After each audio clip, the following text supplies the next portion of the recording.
The text from my brother Tyler came through at 6:47 p.m. on a Friday, just as I was reviewing quarterly reports in my home office.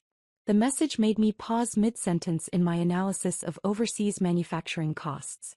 Hey sis. Borrowed your cheap necklace from your jewelry box for my date tonight. Thanks. Smiling face with smiling eyes. I stared at the message trying to process what I'd just read. Tyler was in my apartment, going through my jewelry box, taking my cheap necklace. The problem was I didn't own any cheap necklaces. My phone buzzed again with another text. Don't worry, I'll take good care of it. Just wanted something nice for Emma. You know how she is about jewelry. I knew exactly how Emma was about jewelry. Tyler's girlfriend of 6 months had expensive taste and a habit of borrowing things that somehow never made it back to their original owners. She'd already kept 2 of my scarves and a designer handbag that she claimed looked better on her anyway. But this time was different. I walked quickly to my bedroom and opened my jewelry box. Most of my everyday pieces were there. The pearl earrings from Mom, the vintage bracelet from Grandma, the simple gold chain I wore to work. But the blue velvet compartment in the back corner was empty. The compartment where I kept the salon sapphire necklace. My heart started racing as I grabbed my laptop and pulled up the Sterling Luxury Inventory database. I scrolled through the active pieces until I found item number 4429. Salon sapphire and diamond necklace, 18 KT white gold setting, 15.7 carat center stone surrounded by 8.3 carats of diamond accents. Estimated retail value, $2.2 million. Tyler had just stolen a $2.2 million necklace to impress his girlfriend. And he thought it was cheap costume jewelry. I picked up my phone and typed back, "Have fun."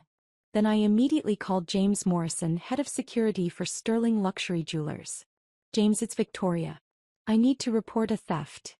"Miss Sterling? What's been stolen?" "Inventory item number 4429. The salon sapphire piece." I could hear James typing on his computer. "The piece you took home for the insurance appraisal photos? That's the one. It's been stolen from my residence." "Jesus. Do you know who took it?" I looked at Tyler's cheerful text message, complete with the smiling emoji. "Yes. My brother." "Your brother? Miss Sterling, are you sure you want to report this as theft?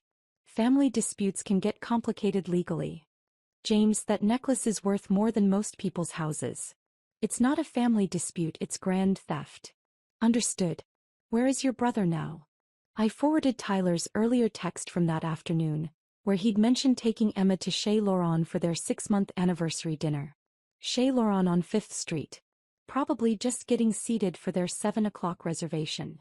"I'll contact LAPD immediately and have units dispatched to the restaurant. Do you want to press full charges?" I thought about Tyler's text. The casual way he'd taken something from my apartment without asking. The assumption that my jewelry was just cheap costume pieces he could borrow for his dates. "Full charges, James. Treat this exactly like you would any other theft of a $2 million item." "Copy that. I'll call you with updates." I hung up and sat in my home office, surrounded by the quarterly reports and business documents that Tyler had never bothered to ask about. He thought I worked at a jewelry store. He'd never asked which jewelry store or in what capacity, or how I could afford my downtown loft on a retail salary. If he had asked, he might have learned that Sterling Luxury Jewelers was my company. That I'd inherited it from our grandfather when I was 25 and had spent the last 8 years building it into one of the most prestigious jewelry houses on the West Coast.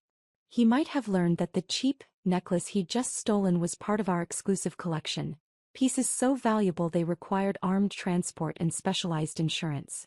He might have learned that taking inventory without authorization wasn't borrowing, it was felony theft. My phone rang 20 minutes later. "Miss Sterling, this is Detective Martinez with LAPD. We have your brother in custody." That was fast.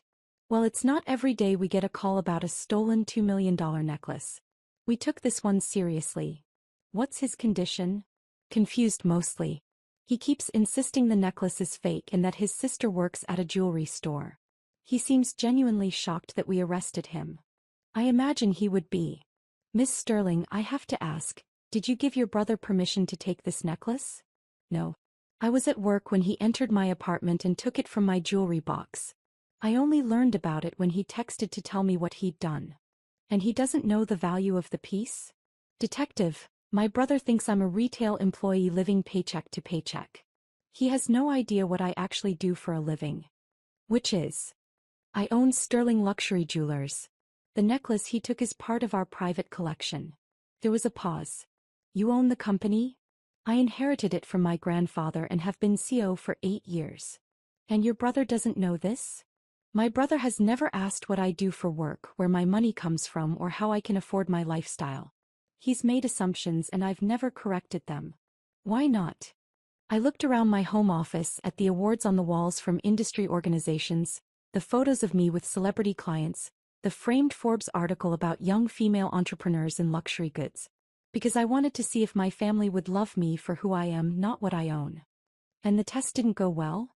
My brother just stole from me because he assumed I had nothing worth protecting. Detective Martinez was quiet for a moment. Miss Sterling, your brother is asking to speak with you. He's pretty shaken up. I imagine he is. Will you come down to the station? I checked my watch. It was almost 9 o'clock.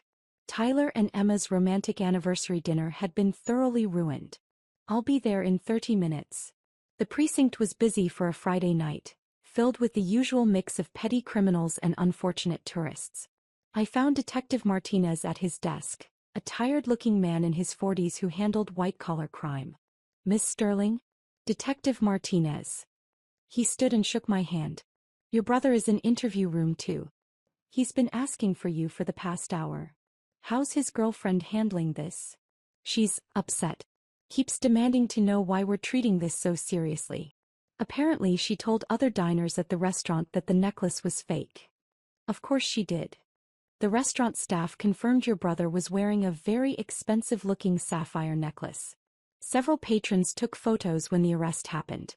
This is going to make the news. I hadn't considered that angle. Local news. Probably. $2 million necklace theft at upscale restaurant is exactly the kind of story they love. Detective Martinez led me to a small room where Tyler sat at a metal table, still wearing his dress shirt and tie from the interrupted date. His hands were cuffed to the table and he looked smaller somehow, like a kid who'd been caught stealing candy. Victoria. He looked up when I entered. Thank God. Can you please tell them this is all a misunderstanding? I sat down across from him. What kind of misunderstanding, Tyler? The necklace. They're saying it's worth $2 million, which is insane. It's just some costume jewelry you keep in your bedroom. Why did you think it was costume jewelry? Because you work at a jewelry store, Vic. You're not exactly making big money, right? I figured it was just some knockoff piece you got from work. Tyler, what jewelry store do I work at? He looked confused by the question. I don't know. Some local place downtown. You never talk about work. Have you ever asked? Asked what? Asked where I work. Asked what I do. Asked how I can afford a $2,000 a month loft in the Arts District on retail wages. Tyler blinked. I figured you had roommates or something.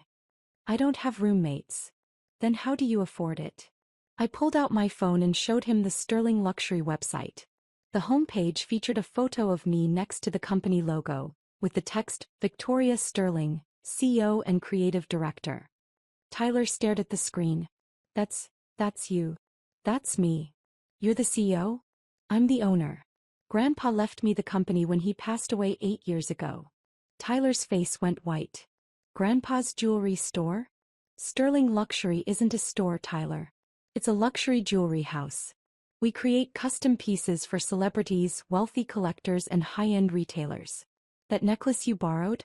It was made for a private client who's considering a purchase. $2 million? $2.2 million, actually. Tyler put his head in his hands. Oh my God. Victoria, I had no idea. Obviously. I thought you were you live so normally. You drive that old Prius, you wear simple clothes, you never seem to have a lot of money. I have plenty of money, Tyler.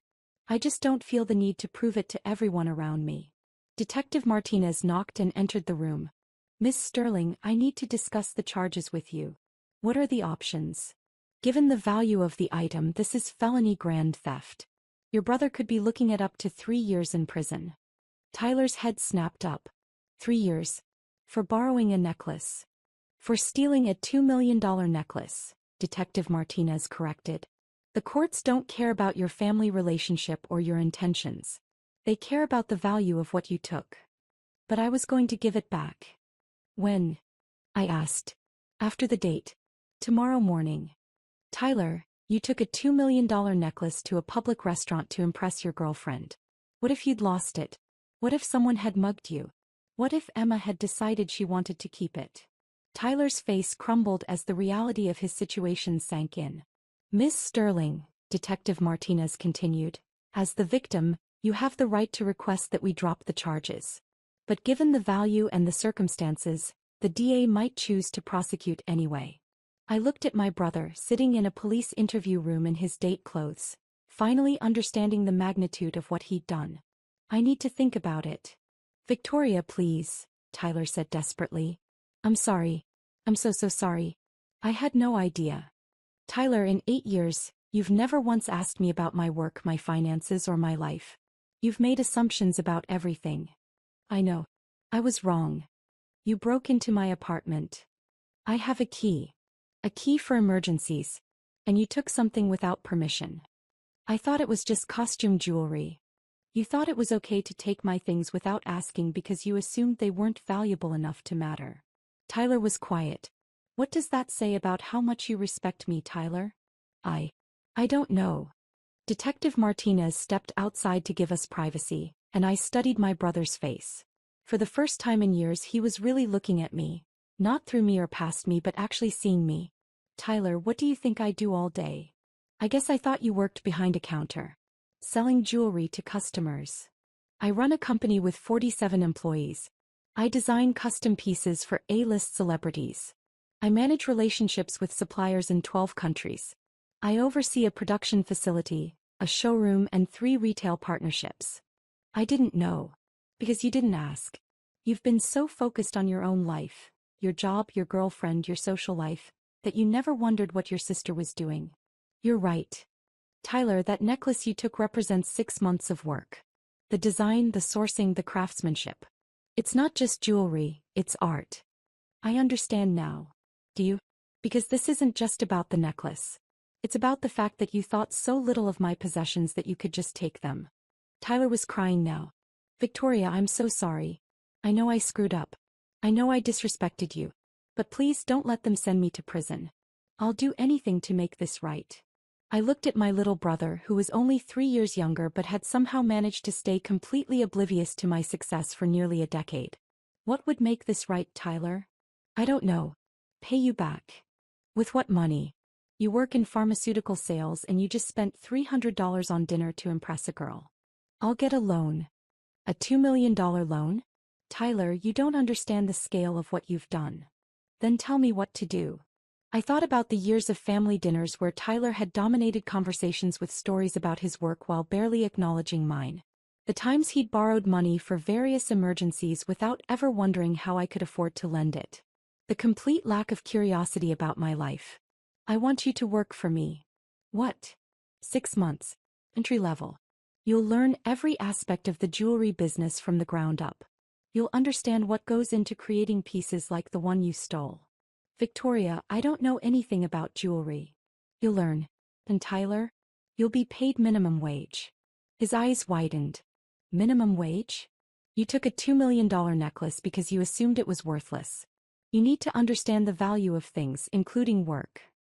But my job at Pfizer. We'll have to wait. This is the deal, Tyler.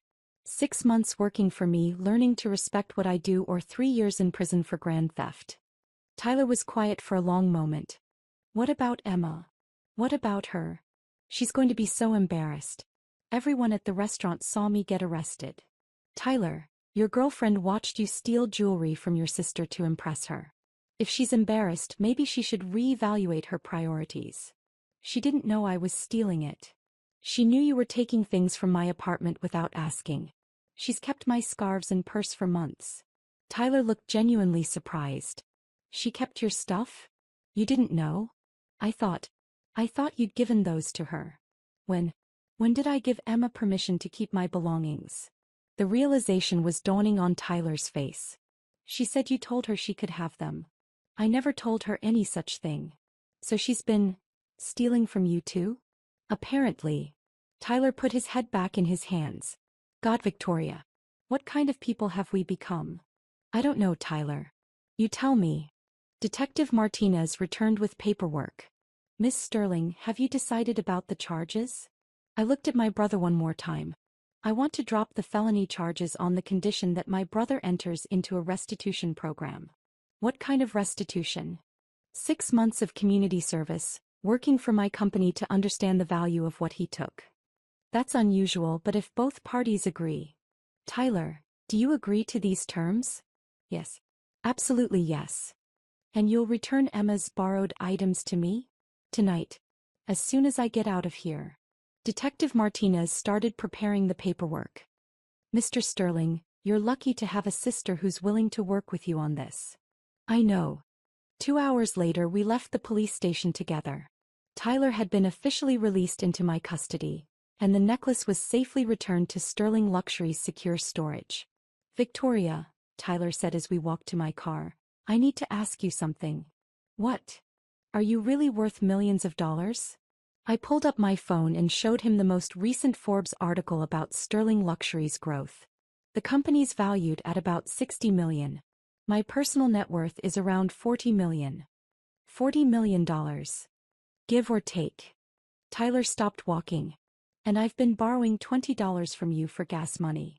You have. I'm such an idiot. You're not an idiot, Tyler. You're just self-absorbed. There's a difference. We drove in silence for several minutes before Tyler spoke again. What's my job going to be? You'll start in the workshop learning how jewelry is made. Then you'll move to inventory management, client services, and eventually sales. By the end of 6 months, you'll understand every aspect of the business. And then you'll have learned to respect what other people do for a living. Including your sister. Victoria. Yeah. I'm really sorry. Not just for taking the necklace, but for never seeing you. For never asking about your life or caring about your success. I know. How do you know? Because you're here, Tyler. You could have called Dad to bail you out or hired a lawyer or blamed me for overreacting. Instead, you're accepting responsibility and trying to make it right. I want to make it right. Good. Because Monday morning at 7 a.m., you start learning what it really takes to create something worth $2 million. Tyler nodded. I'll be there. And for the first time in years, I believed my little brother was finally ready to grow up. 6 months later, Tyler had become one of my most dedicated employees. He understood the craftsmanship, the artistry, and the business acumen required to succeed in luxury goods. More importantly, he understood his sister. The necklace that started it all sold to a private collector for $2.4 million. Tyler helped coordinate the sale.